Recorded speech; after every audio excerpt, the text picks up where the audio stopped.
नमस्ते मेरे प्रिय छात्राएं। पिछली तासिका में हमने नीम का जो पाठ था, कविता थी, उस कविता के बारे में जानकारी ली और कविता का गायन भी किया है। हमारे जीवन में महत्वपूर्ण जो पेड़ है, इनमें से सबसे महत्वपूर्ण पेड़ जो होता है नीम के बारे में हमने जानकारी हासिल की पिछली तासिका में। और आज के इस तासिका में हम पाठ 10वां, पाठ का नाम है गड़ाधन। सुनो, दोहराओ और बताओ। सुनो, दोहराओ और बताओ। इस प्रकार हमें कृति करने के लिए कहा गया है। तो ये पाठ है, ये पाठ जो एकता होती है, हमारी एकता का बल बहुत हमेशा बड़ा होता है और परिश्रम भी हमारे जीवन में सबसे बड़ी महत्वपूर्ण घटना होती है। परिश्रम हमारे जीवन में महत्वपूर्ण होता है, जीवन का हिस्सा है। अगर हम परिश्रम करेंगे तो हम सफलता हासिल कर सकते हैं। गड़ाधन, इस पाठ का हम सबसे पहले इस तासिका में प्रकट वाचन करते हैं। तो इस पाठ का हम प्रकट वाचन करेंगे। सुंदरपुर गांव में रामदीन नायक नामक किसान रहता था। उसके 4 बेटे थे। उसके कितने बेटे थे? 4 बेटे थे। रामदीन स्वयं तो बहुत परिश्रमी था, पर उसके चारों बेटों बड़े आलसी थे। वो कैसे थे? बड़ी आलसी थे। हर समय इधर उधर बैठकर गप्पे मारा करते थे। इधर उधर बैठकर वो क्या करते थे? गप्पा मारा करते थे। रामदीन उनके इस अल्हड़पन से परेशान थे, हैरान थे, परेशान थे। वो उसे हमेशा बेटों के भविष्य की चिंता सताई करती थी। वह दिन रात यही सोचा करता कि बेटे अपना पेट कैसे पालेंगे। वो विचार करता रहा, बेटे अपने पेट कैसे पालेंगे। एक रात वह इन्हीं विचारों में खोया था। तभी उसकी पत्नी ने झिझकते हुए उससे एक उपाय सुझाया, उसको तरीका बताया। उपाय सुनकर वह कुछ देर सोचता रहा, फिर एकाएक खुशी से उछल पड़ा। अगली सुबह रामदीन ने अपने चारों बेटों को बुलाकर कहा, मैं और तुम्हारी माँ अब बुढ़े हो गए हैं। हम दूर तीर्थ यात्रा पर जा रहे हैं। मैंने खेत में धन गाड़कर छिपा रखा है। यदि कोई जरूरत पड़े तो उसे निकाल कर उपयोग कर लेना। बच्चों को उन्होंने यह कहा। गड़े हुए धन की बात सुनकर बेटे खुश हो गए और उन्होंने अपने पिताजी को खुशी खुशी तीर्थ यात्रा जाने के लिए कह दिया। वे मन ही मन खुश हो गए कि अब कुछ दिनों तक पिताजी का बंधन भी उन पर नहीं होगा। रामदीन के जाने के बाद कुछ दिनों तक तो सब कुछ सामान्य चलता रहा, पर उसके बाद पास का धन और घर का धन्य समाप्त होने लगा। अब चारों भाइयों को चिंता हुई। उन्हें अपने पिताजी की बात याद आ गई कि जरूरत पड़ने पर खेत में गड़ा धन निकाल लेना। उन्होंने रात के समय खेत की खुदाई का काम शुरू किया। वे 2-3 रातें खेत को खोदते रहे, पर कहीं भी उन्हें गड़ा हुआ धन नहीं मिला। रात भर के परिश्रम से वे बहुत थक गए थे।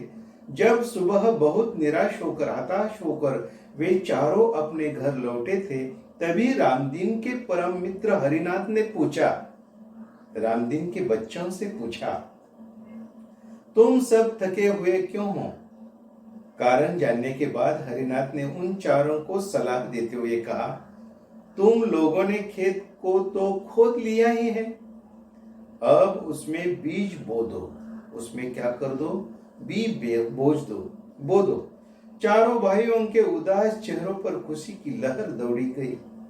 उन्होंने हरिनाथ के कहे अनुसार किया। हरिनाथ ने जो कहा उसी प्रकार की कृति उन्होंने की।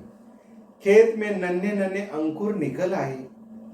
उन चारों के मन में उत्साह जाग गया। वे निराई गुड़ाई करने लगे। फसल बहुत अच्छी हुई, फसल अच्छी हुई।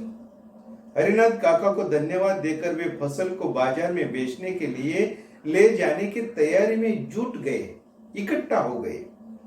उसी समय तीर्थ यात्रा से रामदीन और उसकी पत्नी लौट आए और उसी वक्त वो दोनों भी वापस आ गई। माता पिता के आते ही बेटों ने उनके चरण स्पर्श किए।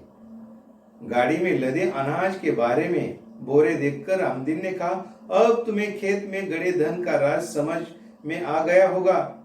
चारों ने सिर हिलाकर स्वीकार किया और कहा, हाँ पिताजी, अब हम यह भी समझ गए हैं कि जीवन में परिश्रम के बिना कुछ संभव नहीं होता। परिश्रम सबसे महत्वपूर्ण बात है हमारे जीवन की, यह हमें समझ गया। परिश्रम से ही धन कमाया जा सकता है। जो आदमी परिश्रम करता है वो ही आदमी धन कमा सकता है। तो मेरे प्रिय छात्राएं, इस पाठ का प्रकट वाचन होने के बाद हम इस पाठ के बारे में जानकारी लेंगे, कुछ समझ कर लेंगे। गांव का नाम था सुंदरपुर। गांव का नाम क्या था? सुंदरपुर। रामदीन नामक किसान वहां रहता था। उस गांव में कौन रहता था? तो रामदीन नामक एक किसान रहता था। रामदीन स्वयं तो बहुत परिश्रमी था, पर उसके चारों बेटे बड़े आलसी थे। वो परिश्रमी था, लेकिन उनके जो बच्चे थे वो कुछ काम नहीं करते थे। खाते पीते थे, इधर उधर मंडराते थे, कुछ बातें नहीं करते थे, कुछ अच्छी बातें नहीं करते थे, गप्पा टप्पा मारा करते थे। हर समय इधर उधर बैठकर गप्पे मारा करते थे। रामदीन उनके इस अल्हड़पन से परेशान था। उनकी जो कृति थी वो कृति देखकर वो हमेशा हैरान होता था। परेशान होना, हैरान होना, परेशान होना, हैरान होना, परेशान यानी कि हैरान, परेशान यानी कि हैरान होना। रामदीन परेशान हो गया था, हैरान हो गया था। उसे हमेशा बेटों के भविष्य की चिंता सताई करती थी। उसे चिंता लग रही थी। वह दिन रात यही सोचा करता कि बेटे अपना पेट कैसे पालेंगे, और वह हमेशा यही विचार करता था कि मेरे बेटे तो बहुत आलसी है, वो कुछ काम नहीं करते, इधर उधर भटकते हैं, गप्पा टप्पा करते हैं, कुछ काम नहीं करते, इसलिए उनके जीवन में आगे क्या होगा, इस प्रकार की चिंता उसे बहुत लगती थी। तभी उसकी एक रात वह इन्हीं विचारों में खोया था, विचारों में खो गया, वो विचारों में खो गया। तभी उसकी पत्नी ने झिझकते हुए उसे एक उपाय सुझाया, और पत्नी ने, रामदीन की पत्नी, उन्होंने उसे समझाकर कहा कि एक उपाय सुझाया। उपाय सुनकर वह कुछ देर तक सोचता रहा यानी कि विचार कर रहा था। सोचना यानी विचार करना। फिर एकाएकी खुशी से उछल पड़ा, और एकाएकी उसे खुशी से उछल पड़ा। उसे बहुत खुशी होगी, उसे ऐसा लगा कि अब कुछ हो सकता है, यानी कि वो खुश हो गया। अगली सुबह रामदीन ने अपने चारों बेटों को बुलाकर कहा, चारों बेटों को बुलाया, इकट्ठा किया, और वो बोला, मैं और तुम्हारी माँ अब बूढ़े हो गए हैं। मैं और तुम्हारी माँ अब बूढ़े हो गए हैं। हम कुछ ज्यादा काम नहीं कर सकते, क्योंकि हमारा शरीर साथ नहीं दे रहा है। हम बूढ़े हो गए हैं। हम दूर तीर्थ यात्रा पर जा रहे हैं, इसलिए हमने मन में ठाई है कि हम तीर्थ यात्रा पर दूर जाएंगे। मैंने खेत में धन गाड़कर छिपा रखा है। और उस रामदीन ने उन चारों बच्चों को कहा कि मैंने खेत में धन गाड़कर रख दिया है। मैंने खेत में क्या रखा है? धन गाड़कर रखा है, लेकिन उस धन की जगह उसने नहीं बताई बच्चों को।